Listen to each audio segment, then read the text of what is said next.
Apakah Anda pernah terkejut ketika air keran di rumah Anda tiba-tiba berbau amis dan busuk ya? Apakah Anda cukup berani membayangkan bahwa di dalam sistem pipa itu bukan hanya air kotor, tetapi juga potongan tubuh manusia yang hanyut? Sebuah kasus mengerikan dimulai dari kejadian yang tampak biasa. Bau aneh yang muncul dari saluran pembuangan. Para penghuni apartemen Menteng Platinum yang mewah di Jakarta hanya mengira bahwa itu adalah endapan kotoran yang menumpuk atau pipa yang tersumbat. Namun, ketika para tukang ledeng membongkar pipa satu persatu, mereka menghadapi kenyataan yang mengerikan. Gumpalan daging manusia yang membusuk telah digiling dan mengalir kembali ke apartemen di lantai bawah. Ini bukan lagi masalah teknis rumah tangga. Ini adalah kejahatan yang mengguncang Jakarta, di mana seorang pelaku keji membunuh, memutilasi, dan kemudian dengan santai pergi berlibur seolah tidak terjadi apa-apa. Hati-hati, karena jika suatu hari air di rumah Anda berubah bau, mungkin yang mengalir di dalamnya bukan hanya air, tetapi juga kejahatan besar yang telah dicuci melalui setiap meter pipa. 18 November 2021, pukul 06.20 WIB di Jakarta. Sebuah panggilan darurat dari tim teknisi. Apartemen Menteng Platinum langsung diteruskan ke saluran hotline Polsek Menteng. Isi panggilan itu singkat, tetapi cukup membuat pendengarnya merinding. Limbah di lantai 15 meluap. Ada sesuatu seperti daging di dalam pipa, tetapi bukan daging hewan. Baunya sangat mengerikan. Kami curiga ini adalah daging manusia. Kurang dari 15 menit kemudian, Kompol Bambang, Kepala Unit Reserse Kriminal Polsek Menteng, tiba di tempat kejadian. Di dalam ruang teknis gedung, sistem pipa vertikal sedang dibongkar. Bau busuk, ami, dan tajam menusuk hidung, membuat ketiga teknisi harus mengenakan 2 lapis masker tebal. Tetapi masih merasa mual. Di lantai keramik putih, cairan berwarna merah muda keabu-abuan dan lengket membentang membentuk garis panjang. Di tangan tukang ledeng, ada potongan pipa PVC berdiameter 200 yang baru saja dipotong. Di dalamnya ada gumpalan daging lunak bercampur dengan rambut hitam panjang dan lemak manusia yang menempel. Sambil gemetar, tukang ledeng itu berkata dengan suara serak, "Benda ini sudah digiling. Tidak ada tulang, tidak ada darah segar." Tetapi bau mayatnya tidak bisa disangkal. Manajemen gedung segera mengekstrak daftar apartemen yang terhubung ke pipa ini. Total ada 15 unit. Tetapi satu apartemen langsung menarik perhatian. Unit nomor 1518. Ini adalah apartemen pasangan Arya, 38 tahun, dan Sekar, 34 tahun. Selama hampir 2 minggu, tidak ada yang melihat Arya. Sementara Sekar masih keluar masuk setiap hari. Bahkan dengan gembira mengunggah foto liburan ke Bali bersama teman-temannya di media sosial. Tidak ada yang memperhatikan, tidak ada yang curiga. Tetapi sekarang di bawah kamar mandi mereka, pipa pembuangan tersumbat oleh campuran yang membusuk yang mengandung DNA manusia. Setelah tidak dapat menghubungi pemilik rumah, polisi memutuskan untuk mendobrak pintu. Di dalam apartemen 15U8, suasananya sunyi. Lampu dapur masih menyala. Segelas susu kedelai yang belum habis diminum masih tergeletak di meja. Di kamar mandi, lantai kering. Tidak ada setetes air di wastafel. Tetapi bau busuk yang menyengat muncul dari celah-celah pembuangan. Kompol Bambang membungkuk dan menggunakan batang logam kecil untuk mengangkat penutup saringan. Di bawahnya ada banyak rambut panjang dan sepotong kulit lembek yang telah berubah menjadi coklat tua. Tim forensik yang hadir di tempat kejadian segera mengkonfirmasi bahwa ini adalah jaringan manusia.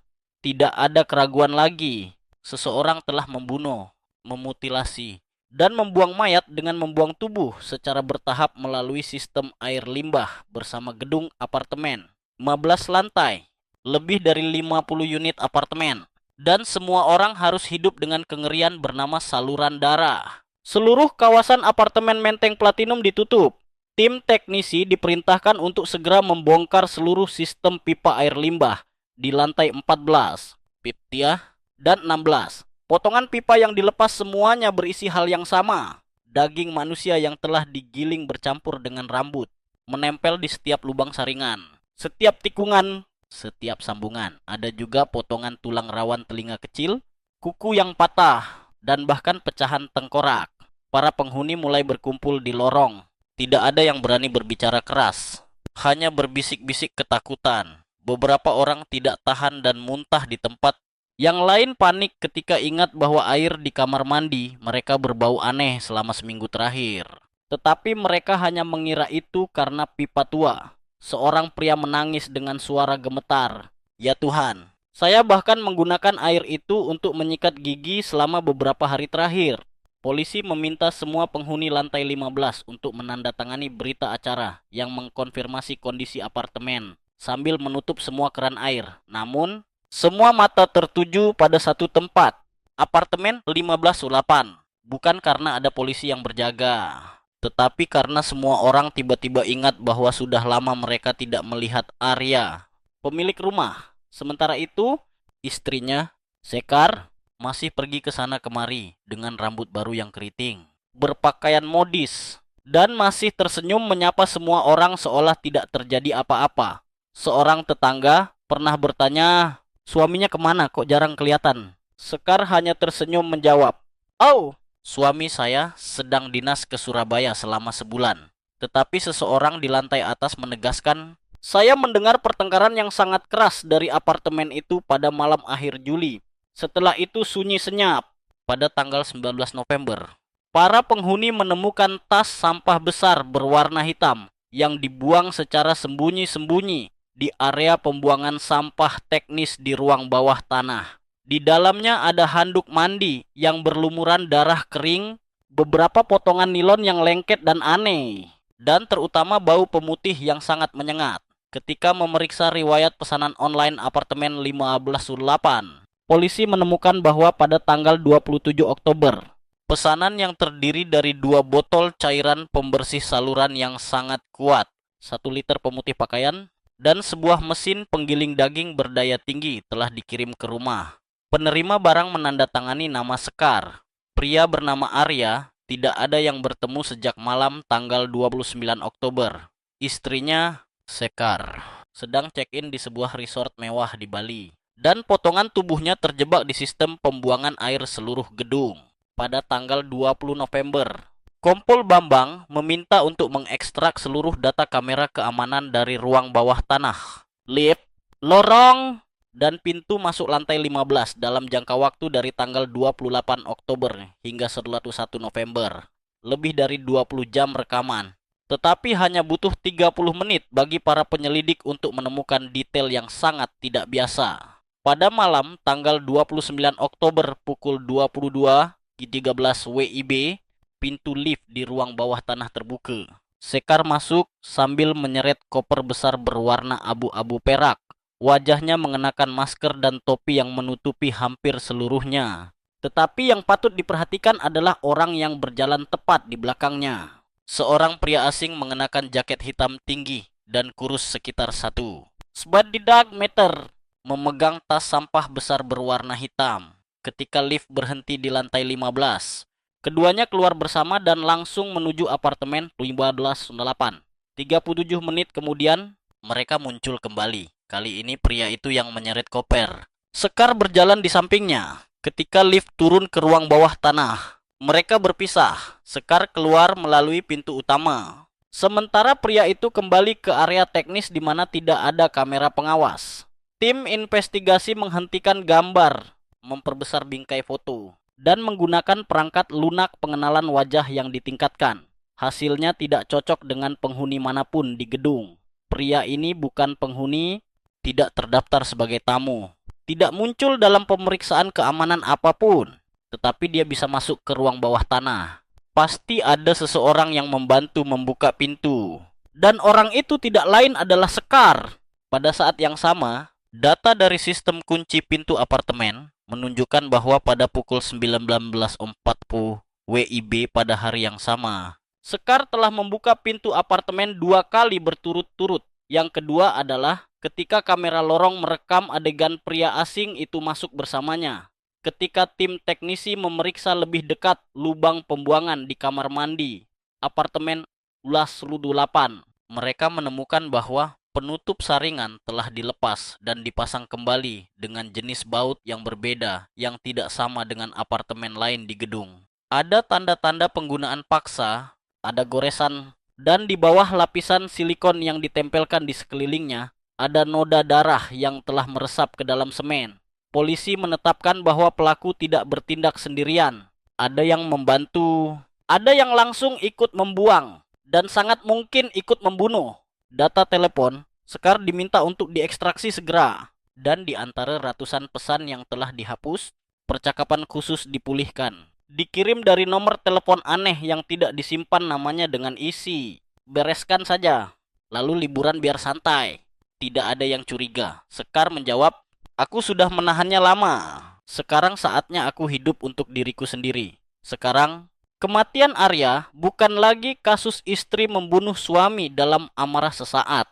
Ini adalah rencana yang dipersiapkan dengan matang. Ada kaki tangan, ada perhitungan waktu, ada barang bukti, dan ada skenario pembuangan mengerikan yang diperhitungkan hingga detail terkecil. Pertanyaan terbesar sekarang bukan siapa yang membunuh, tetapi siapa yang membantunya menggiling suaminya dan membuangnya ke saluran air sebuah gedung apartemen pada tanggal 21 November. Tim forensik bekerja sama dengan unit kejahatan berat Satreskrim Polres Jakarta Pusat menyelesaikan pengambilan data dari telepon Sekar. Di tempat sampah data, tim inspeksi telah memulihkan lebih dari 400 pesan yang dihapus dalam 3 minggu terakhir. Di antaranya ada 12 percakapan dengan nomor telepon yang sama yang tidak terdaftar. Pesan dikirim secara terputus-putus, tetapi selalu berkisar pada 3 kata kunci: bereskan, bersihkan, dan selesai. Sebuah pesan khusus membuat para penyelidik tertegun. Tempatnya sempit. Giling saja lalu buang sebagian demi sebagian. Bersih dan tidak ketahuan. Ingat lepas semua kuku. Informasi ini sepenuhnya sesuai dengan kenyataan di tempat kejadian.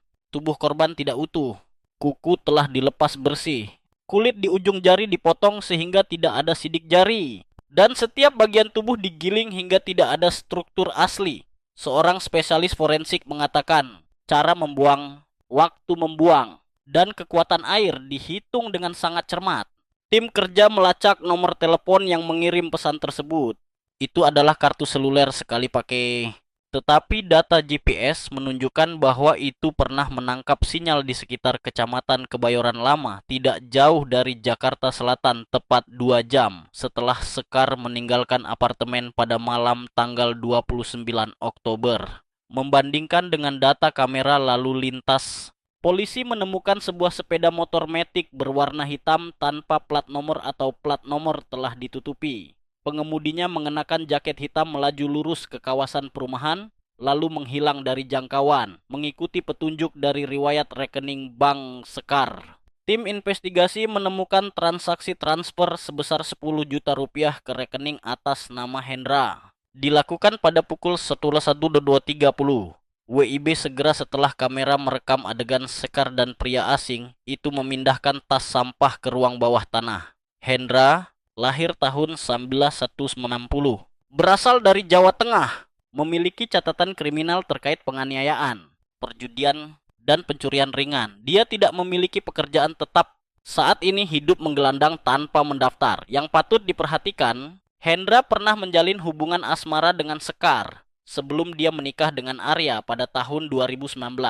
Polisi dengan cepat melacak dan mengidentifikasi tempat tinggal Hendra yang terakhir adalah sebuah kamar kos di sebuah gang kecil di Kebayoran Lama. Ketika petugas tiba di kamar itu kosong, tetapi di atas meja masih ada bungkus mie instan, bungkus rokok, dan buku catatan yang penuh dengan tulisan aneh. Satu halaman bertuliskan, "Potong lalu buang. Jangan sampai ada mata tertinggal. Hancurkan persendian kalau tidak mesin akan macet."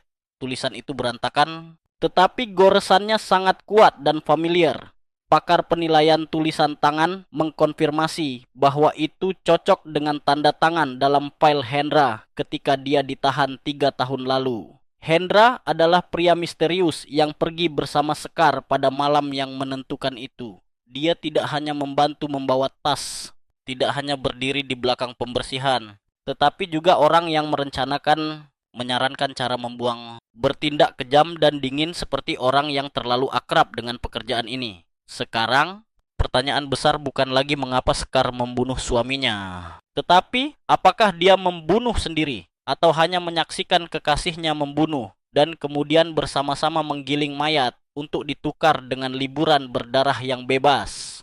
Pada tanggal 22 November, polisi kembali ke apartemen Tulibuap Sulapan untuk melakukan penggeledahan kedua. Kali ini mereka membongkar seluruh rak dapur, melepaskan setiap lapisan ubin dinding di sekitar area wastafel. Seorang petugas membuka pintu lemari di bawah wastafel, melepaskan laci terakhir. Di dalamnya ada mesin penggiling daging berdaya tinggi, jenis yang digunakan dalam industri tergeletak di sana. Pisau baja berkarat karena berlumuran darah. Bau amis masih menyengat di dinding mangkuk plastik. Serat kecil seperti jaringan otot manusia masih menempel. Tim forensik segera mengambil sampel untuk pengujian mendesak. Hasilnya keluar hanya dalam waktu 2 jam. DNA cocok dengan korban Arya. Pada saat yang sama, tim lain memeriksa freezer lemari es. Mereka menemukan tas nilon berwarna hitam yang diikat 2 lapis dengan cermat yang berada di sudut terdalam di belakang kantong es. Di dalamnya ada sebagian paha manusia yang telah dipotong, tetapi belum sepenuhnya membusuk. Sebagian kulit masih utuh dengan tanda lahir yang khas. Sekar tidak ada di rumah. Dia telah naik pesawat dari Bali kembali ke Jakarta pada pagi hari dan sedang dalam perjalanan kembali ke apartemen. Pukul 11.30 WIB siang, Sekar keluar dari taksi mengenakan kacamata hitam dengan santai menyeret koper. Begitu dia membuka pintu apartemen, tim investigasi menerobos masuk dan meringkusnya. Sekar tertegun, tidak mengatakan sepatah kata pun. Hanya bertanya satu pertanyaan dengan suara dingin. Kenapa kalian bisa masuk ke rumah saya? Surat perintah penangkapan darurat dibacakan di tempat.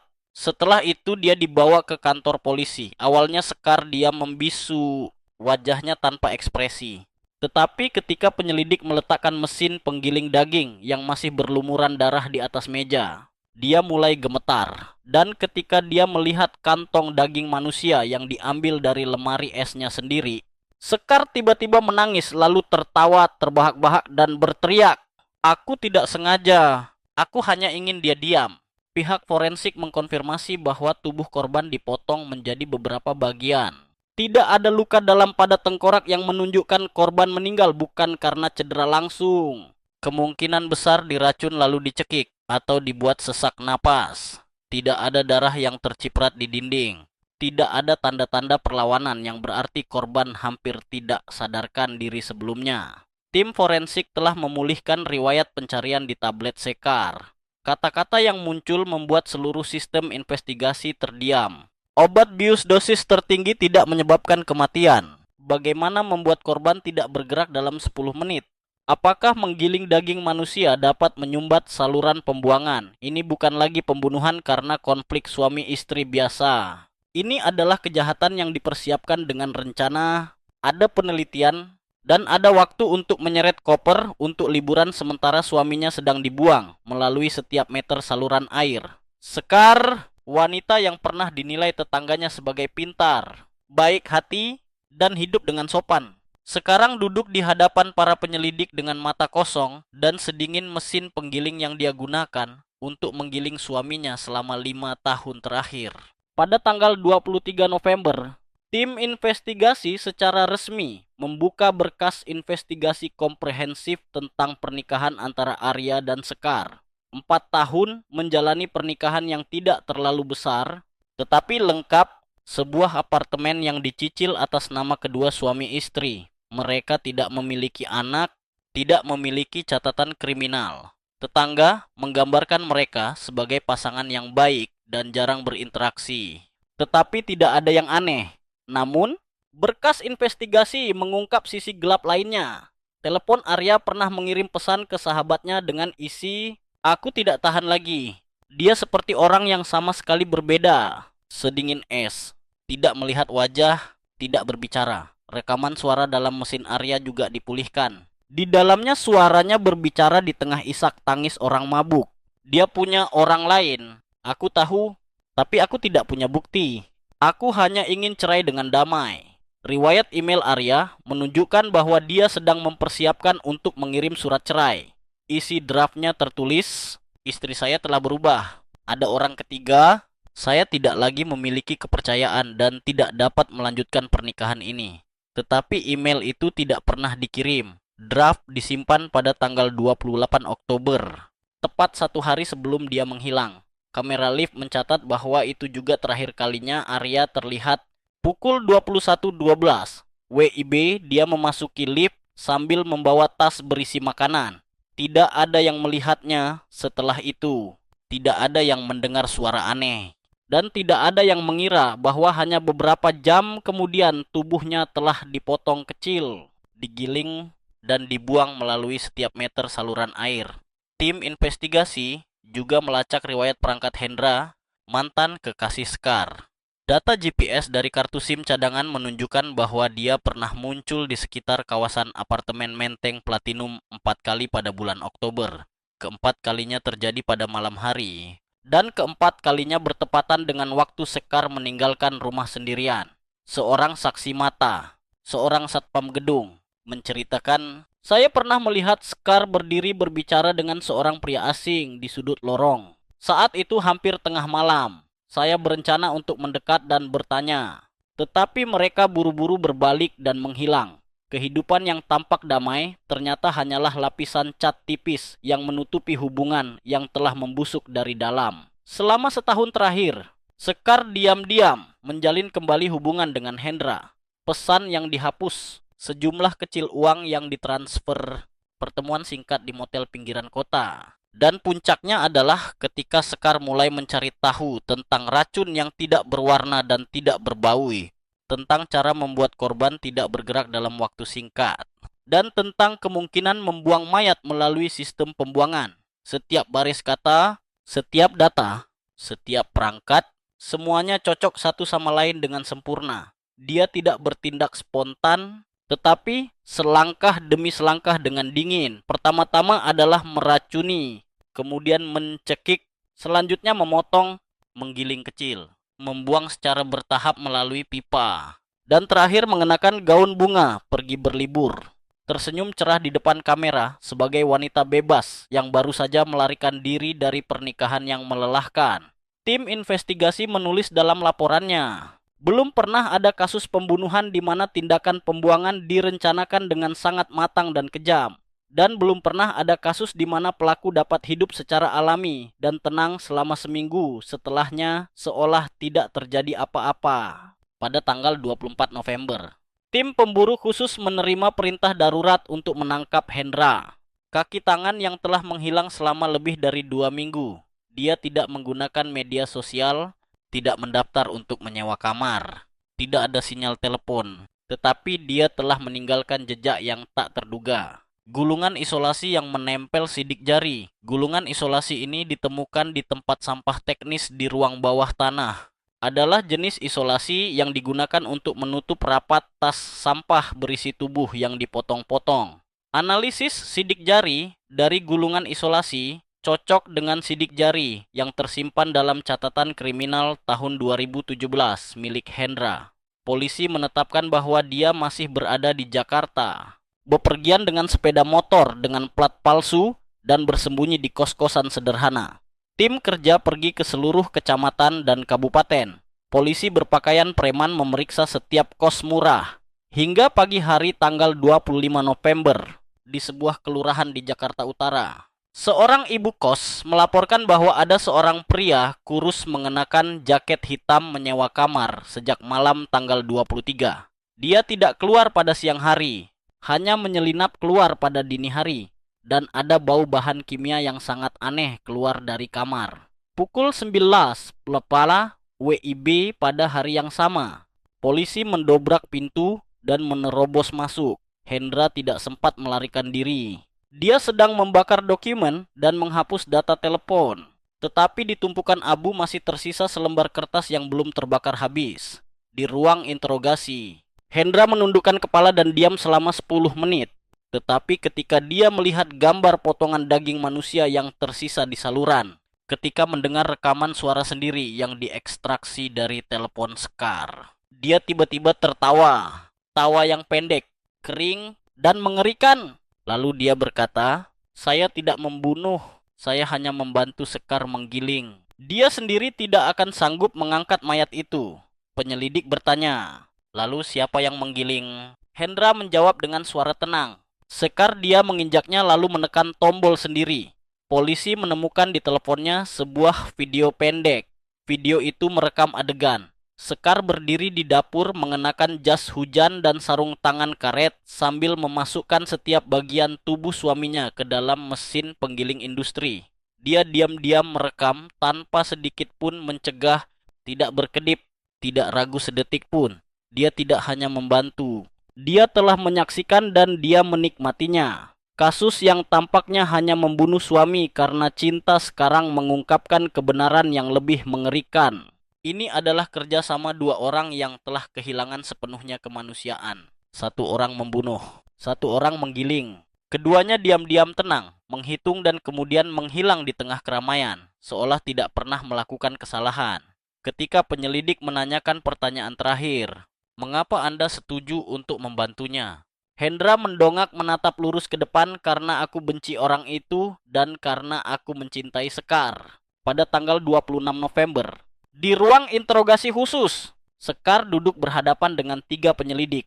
Awalnya dia tetap diam menatap lurus ke perekam. Ketika ditanya untuk ketiga kalinya bagaimana Anda membunuh suami Anda, dia berkata, saya tidak membunuhnya.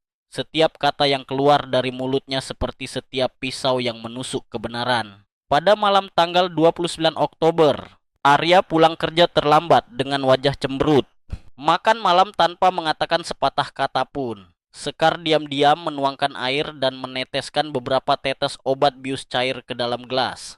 Jenis obat ini dibelinya dari grup di Telegram, tidak berwarna, tidak berbau, dan tidak berasa. Sekitar 15 menit kemudian, Arya menundukkan kepala di atas meja. Dia memeriksa nadinya masih berdenyut, tetapi sangat lemah. Dia tidak menelepon ambulans. Dia tidak membangunkan suaminya. Dia mengambil tas nilon besar dan menelepon Hendra berkata, sekarang sudah bisa, kamu naik saja. Hendra membawa tas berisi peralatan yang terdiri dari pisau, gunting, isolasi, terpal nilon, dan mesin penggiling daging jenis yang biasa digunakan di restoran. Selama 1 jam berikutnya, mereka bekerja dalam diam, memotong, menggiling, membungkus, menempel, dan membuang sebagian demi sebagian ke wastafel. Sekar berkata dengan suara datar, saya harus memotongnya kecil-kecil karena pergelangan tangannya terlalu besar, tidak muat ke dalam mesin giling. Setiap kali menggiling mesin berbunyi sangat keras. Saya harus menyalakan keran air dengan kencang agar tetangga tidak mendengar. Ketika ditanya apakah Anda berpikir untuk berhenti, Sekar menjawab, saya berpikir untuk berhenti, tetapi jika berhenti maka saya harus terus hidup bersamanya. Padahal saya sudah mati di dalam sejak lama. Tentang alasan membunuh suaminya, Sekar dengan jelas mengatakan, bukan karena dianiaya secara fisik, bukan karena dikhianati, tetapi karena dia tidak membiarkan saya hidup sesuai dengan diri saya. Sekar berpendapat bahwa kematian Arya adalah pembebasan bagi keduanya, sementara membuang adalah cara yang paling bersih, paling cepat, dan tidak meninggalkan kesedihan bagi keluarga. Polisi bertanya apakah Anda tahu bahwa seluruh gedung harus hidup dengan saluran air yang berisi mayat suami Anda. Sekar menjawab dengan suara tanpa sedikit pun penyesalan. Saya sudah menggunakan obat pembersih saluran sebelum pergi berlibur. Saya pikir tidak akan ada yang tahu. Di akhir sesi tanya jawab, untuk pertama kalinya Sekar menundukkan kepala dan meneteskan air mata. Tetapi bukan karena rasa bersalah, melainkan karena saya tidak menyangka mesin penggiling itu akan macet secepat itu. Kalau tidak mungkin tidak ada yang tahu tentang ini. Pada tanggal 27 November, berita malam di stasiun televisi menayangkan judul singkat, penahanan tersangka kasus pembunuhan suami dan pembuangan mayat di sistem pembuangan air di sebuah apartemen di Jakarta. Tetapi hanya dalam waktu 6 jam. Informasi tersebut telah menyebar ke seluruh media sosial dengan kecepatan kilat. Netizen serentak membagikan 2 kata kunci, mesin giling dan menteng platinum. Seluruh negeri mulai panik. Seseorang berkomentar, saya di lantai bawah. Saya sudah menyikat gigi dengan air itu selama seminggu. Saya juga menggunakannya untuk memasak. Memikirkannya saja saya tidak bisa membayangkan. Setiap kali menyiram air di kamar mandi, Saya selalu mencium bau busuk. Saya tidak menyangka itu adalah bau daging manusia. Pengurus apartemen Menteng Platinum segera harus mengadakan rapat darurat. Penghuni menuntut untuk mengadakan upacara pembersihan seluruh sistem. Ada yang pindah rumah pada malam itu juga. Seorang pria paruh baya berdiri di tengah rapat mengebrak meja dan berteriak, "Ini bukan lagi kasus pembunuhan. Ini adalah penghinaan bagi seluruh gedung ini." Media sosial meledak. Halaman berita mengejar judul setiap menit. Membunuh suami lalu pergi liburan ke Bali. Wanita yang kejam seperti dalam film horor. Potongan tubuh digiling saluran air macet dan kebenaran mengerikan di bawah bak cuci piring. Opini publik terbagi menjadi dua kubu. Satu pihak marah jijik, bahkan menuntut hukuman mati di tempat. Satu pihak berusaha untuk membela bahwa dia mungkin telah mengalami kekerasan mental hidup dalam neraka pernikahan. Tetapi kemudian sebuah komentar membuat seluruh perdebatan terdiam. Ada berapa banyak orang yang pernah terluka dalam pernikahan? Tetapi ada berapa banyak orang yang berani menggiling mayat suaminya, lalu pergi berlibur seolah tidak pernah terjadi apa-apa? Keluarga Arya hancur total. Ibunya pingsan ketika mendengar putranya telah digiling dan dibuang ke selokan. Kakak laki-laki Arya dengan suara tercekat saat bekerja dengan penyelidik. "Adik saya bukan orang yang sempurna, tetapi dia tidak pantas diperlakukan digiling seperti binatang." Apartemen 13/8 ditutup permanen. Manajemen harus menyewa perusahaan profesional untuk mengganti seluruh sistem pipa pembuangan dari lantai 15 ke lantai 1.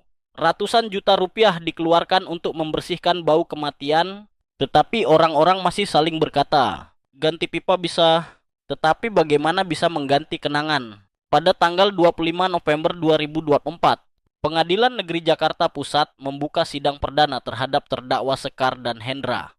Ruang persidangan penuh sesak, hampir 1.000 orang dari gedung itu hadir, bukan karena penasaran, tetapi karena mereka ingin menyaksikan dengan mata kepala sendiri, mendengar dengan telinga sendiri dua kata, seumur hidup atau hukuman mati diucapkan. Sekar memasuki ruang persidangan mengenakan kemeja abu-abu, tidak meneteskan air mata. Ketika ditanya, "Apakah Anda mengaku bersalah?" dia menjawab singkat, "Saya tidak menyangkal." Hendra berbeda. Dia menundukkan kepala sepanjang sesi, tidak berani melihat siapapun. Hanya ketika namanya dipanggil, dia mengangguk pelan. Ketika majelis hakim membacakan surat dakwaan setebal 43 halaman yang menggambarkan secara rinci bagaimana korban dibius, dicekik, dipotong, digiling, dan dibuang melalui setiap potongan pipa pembuangan.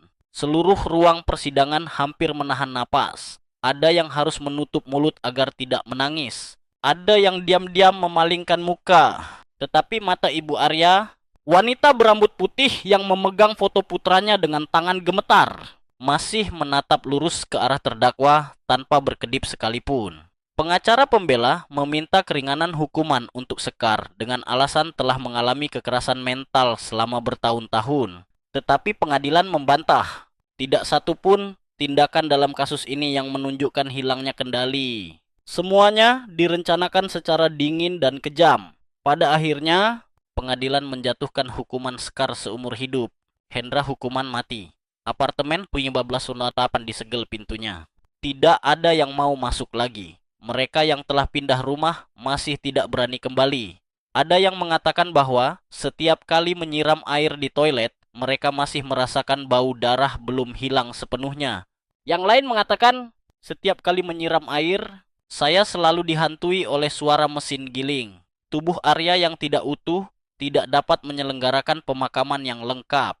Keluarga hanya dapat mendirikan altar sederhana dengan bingkai foto yang menampilkan seorang pria dengan mata yang baik yang tidak ada yang mengira akan mati di tangan orang yang pernah memanggilnya suami. Cerita telah berakhir, vonis telah dijatuhkan, tetapi rasa sakit tidak dapat vonis diakhiri. Karena ada kematian yang tidak dapat disebutkan namanya. Ada kejahatan yang tidak dapat disebut pembunuhan, tetapi digiling, dibuang, dicuci bersih di tempat yang masih kita anggap paling aman. Hanya satu tombol siram dapat menghanyutkan seorang pria, tetapi tidak pernah dapat menghanyutkan kenangan orang-orang yang masih hidup.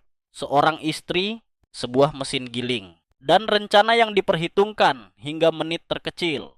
Tetapi ada satu hal yang tidak mereka perhitungkan. Kebenaran tidak dapat dicuci bersih dan kejahatan tidak akan pernah dapat dibuang bersih. Cerita ini bukan hanya tentang mayat, tetapi tentang bagaimana manusia dapat tertawa, bercanda check-in hidup seolah tidak terjadi apa-apa setelah memotong-motong seseorang yang pernah tidur seranjang dengan mereka. Sayangilah satu sama lain selagi masih bisa.